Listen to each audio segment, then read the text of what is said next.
करू शकलो नाही, पण तोच तास आपण युट्यूबवर घेऊयात आज.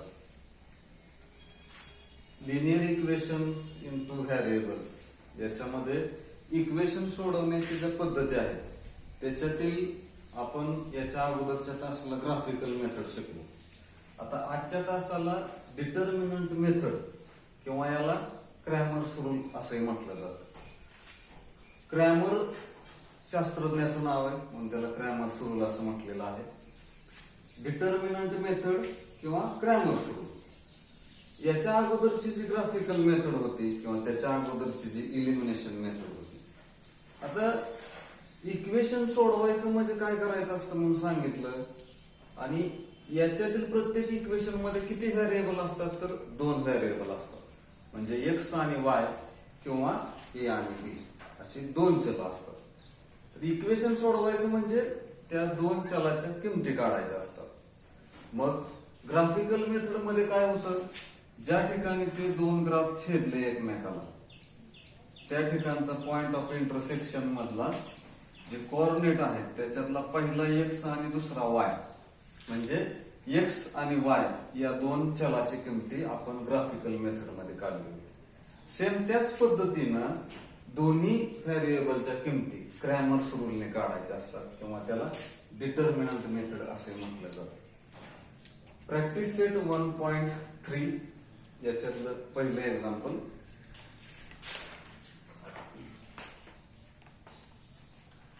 Fill in the blanks with correct number.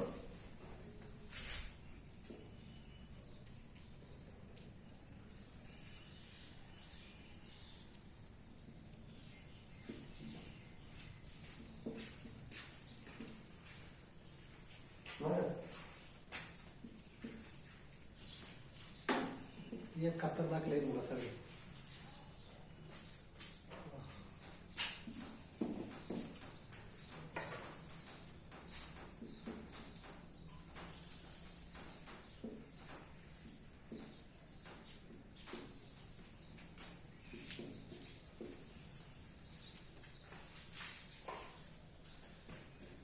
Cramer's rule किंवा डिटर्मिनंट मेथड याच्यामध्ये तिरकस गुणाकार करायचा असतो. म्हणजे 3 गुणिले 5, तर 3 गुणिले याच्यातलं 5 म्हणजे 3 चा 5 चा गुणाकार आणि 2 चा 4 चा गुणाकार करायचा असतो. 3 गुणिले 5 आणि त्या गुणाकाराची वजाबाकी वजा 2 गुणिले 4 असा तिरकस गुणाकार. 2 गुणिले 4 म्हणजे 3 चा आणि 5 चा गुणाकार वजा 2 चा आणि 4 चा गुणाकार असा तिरकस गुणाकार करायचा असतो. 3 गुणिले 5 3 5 15 वजा चिन्ह आणि 2 चोक 8, 15 वजा 8 7 एवढं आलं उत्तर. तर ही सोपी पद्धत आहे क्रॅमर्स रूलची. याच्यामध्ये 2 पद्धतीचा प्रश्न विचारला जातो. एक तर डिटर्मिनंटची किंमत काढणं आणि याच्यानंतर या डिटर्मिनंट वरून एक्स आणि वायच्या किमती काढणं. आता इथं सुरुवातीला फक्त डिटर्मिनंटची किंमत काढायची आहे. दुसरा प्रश्न, find the values of following determinants.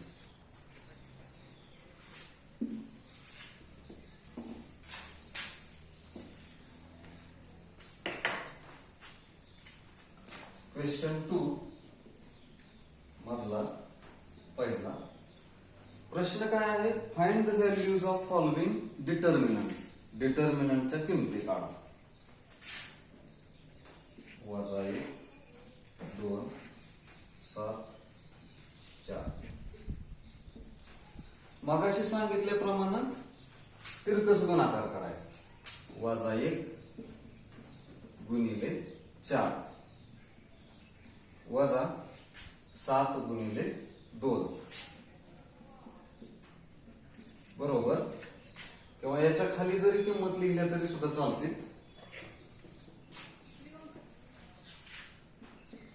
वजा 1 गुणिले 4 वजा अधिक वजा 1 गुणिले 4 4 वजा 7 दोन्ही 14 वजा 4 आणि वजा 14 वजा 18. तर या डिटर्मिनंटची किंमत आली वजा 18. याच्यानंतर तिसरं एक्झाम्पल.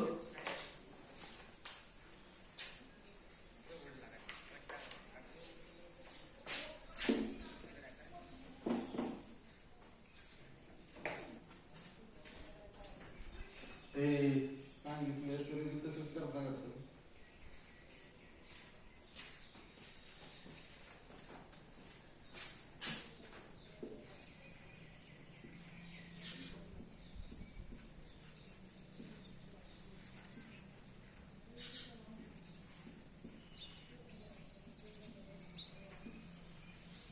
याचा तिरकस गुणाकार करायचा.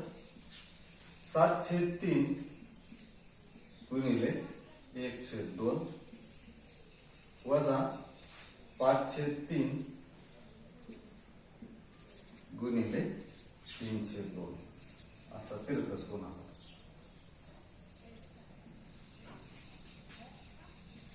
अंशांशाचा गुणाकार छेदाछेदाचा गुणाकार किंवा कशाला काय कट होतंय का ते बघायचं. 3 × 1 = 3, 3 × 1 = 3. 7 गुणिले 1 7 × 1 7/3 2 6 वजा 5 × 1 5/1 2 2.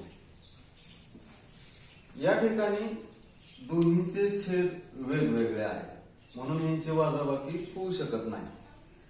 वजाबाकी जर करायची असेल तर छेद समान असावे लागतात किंवा दुसरी पद्धत तिरकस गुणाकाराची पद्धत. 2 × 7 = 14 वजा 6 × 5 = 30 छेदाछेदाचा गुणाकार. इथं सुद्धा तिरकस गुणाकार आणि छेदाछेदाचा गुणाकार असा केला तरी चालतो. 2 × 7 = 14 वजा 6 × 5 = 30 आणि छेदाछेदाचा गुणाकार 6 × 2 = 12. 14 वजा 30 16/12. आता याला भाग घालून सोपं रूप देऊयात. 2 × 7 = 12 2 × 8 = 16 2 × 3 = 6 2 × 4 = 8 म्हणजे वजा 4/3. तर या डिटर्मिनंटची किंमत आली वजा 4/3. सोपं आहे हे. फक्त तिरकस गुणाकार करायचा आणि वजाबाकी करायचा.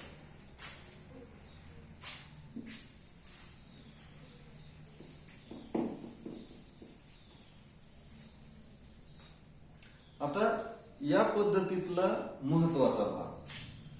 Solve the following simultaneous equations using Cramer's rule. Question 3. Solve the simultaneous equations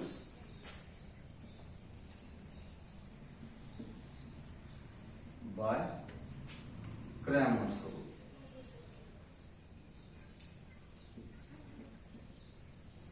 और डिटर्मिनंट मेथड. पहिला 3x वजा 4y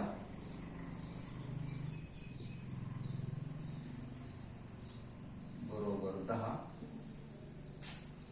4x अधिक 3y बरोबर 5.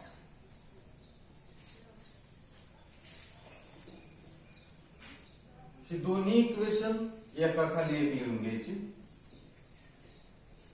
Answer 3x - 4y = 10. This is equation first. 4x + 3y = 5. This is equation second.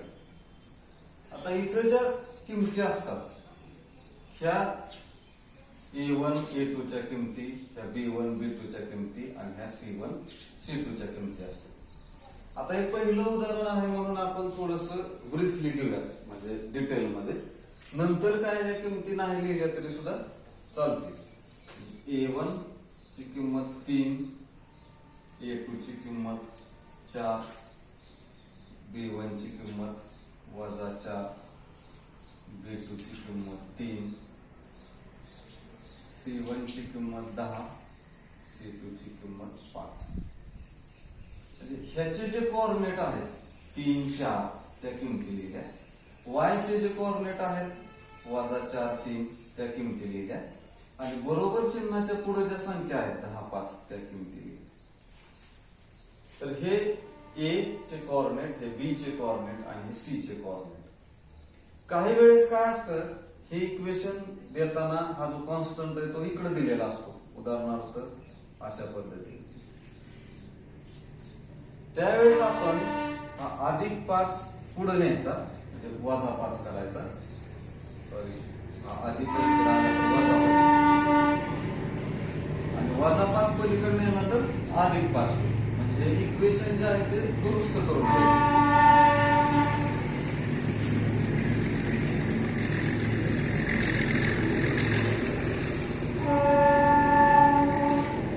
सुरुवातीला D ची किंमत काढूयात. D मध्ये A1, A2 आणि B1, B2 या किमती असतील.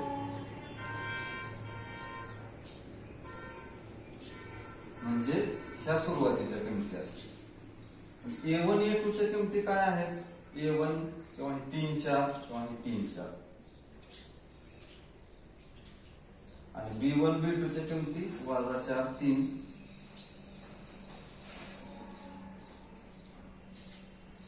परत तिरकस गुणाकार 3 गुणिले 3 वजा 4 गुणिले 4.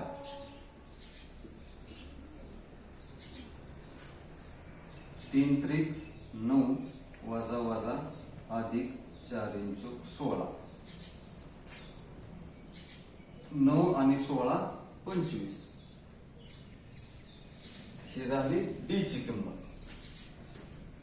डी बरोबर 25. आता dx ची किंमत.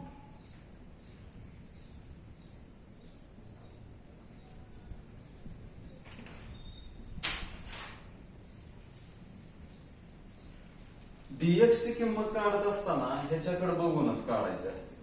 म्हणजे x चे coefficient is replaced by C1, C2. म्हणजे A1, A2 हे रिप्लेस केले जातात C1, C2 मुळे. म्हणजे या ठिकाणी C1, C2 च्या किमती येतात 10, 5 या ठिकाणी. आणि हे y चे कोइफिशियंट आहे असेच राहतात.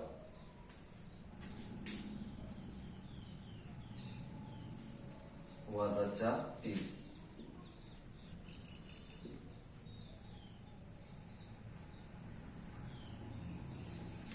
याची आणि याची जर तुलना केली आपल्याला तर काय दिसतंय? 3 आणि 4 तिथं दिसत नाही, पण -4 आणि 3 दिसतंय.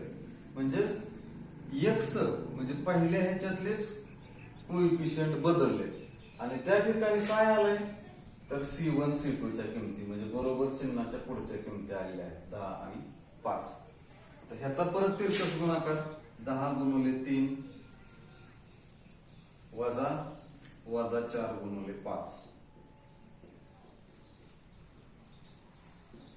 10 त्रिक 30 वजा अधिक 4 पंचे 20. 30 आणि 20 50. तर ही आली dx ची किंमत. तशीच dy ची किंमत. आता dy चे डिटर्मिनंट लिहिताना सुद्धा ह्या d च्या ह्याच्याकडे बघूनच लिहायचे असतात. पण dy लिहित असताना y चे कोइफिशियंट बदलले जातात आणि dx लिहित असताना x चे कोइफिशियंट बदलले जातात. dy लिहायचंय आपल्याला, मग y चे बदलायचे आणि x चे आहे असेच ठेवायचे. मग y च्या कोइफिशियंटच्या जागेवर काय येतं तर C1, C2. dy लिहित असताना y चे कोइफिशियंट हे रिप्लेस केले जातात. कशाने? C1, C2.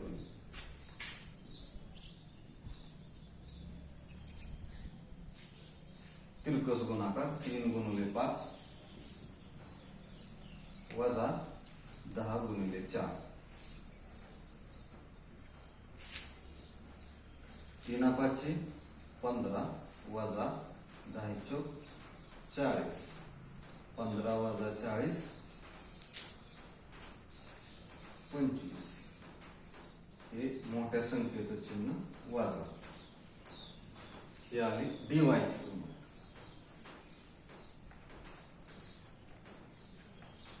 आता खाली सूत्र x काढायचं असेल तर dx छेद d, म्हणजे d ला d कॅन्सल झालं तर राहिला x, म्हणजे x कोऑर्डिनेट काढायचा. dx ची किंमत किती आहे 50 छेद d ची किंमत, d ची व्हॅल्यू आलेली आहे 25. 25 एके 25, 25 दोन्ही 50. तर x ची किंमत आली 2. y dy छेद d, dy ची किंमत किती आहे वजा 25 छेद d ची किंमत 25. 25 एके 25, 25 एके 25 बरोबर वजा 1. तर x आला 2 आणि y आला वजा 1. या इक्वेशन मध्ये कोणते चल वापरलेले होते, व्हेरिएबल कुठले वापरलेले होते, x आणि y. त्याची किंमत काढणं म्हणजे x आणि y ची किंमत काढणं म्हणजे इक्वेशन सोडवणं आहे. इक्वेशन सोडवण्याचे जर बऱ्याच पद्धती आहेत, त्याच्यातली सुरुवातीची इलिमिनेशन मेथड, म्हणजे एका खाली एक इक्वेशन लिहायचे आणि त्याचे कोऑर्डिनेट सारखे झाले की ते कट करायचे, ती झाली पहिली पद्धत. दुसरी पद्धत आहे ग्राफिकल मेथड. ग्राफिकल मेथडने सुद्धा आपण खाली x आणि y च्या किमती काढलेल्या होत्या. इथं पण तसंच उत्तर लिहायचं, x y, x ची किंमत 2 आणि y ची किंमत वजा 1 is the solution of given quadratic equation or given simultaneous equation. Is the solution of equation. Graphical method मध्ये सुद्धा खाली x आणि y ची किंमत काढली होती. तसंच क्रॅमर्स रूल किंवा डिटर्मिनंट मेथड मध्ये सुद्धा खाली x आणि y ची किंमत काढायची आहे.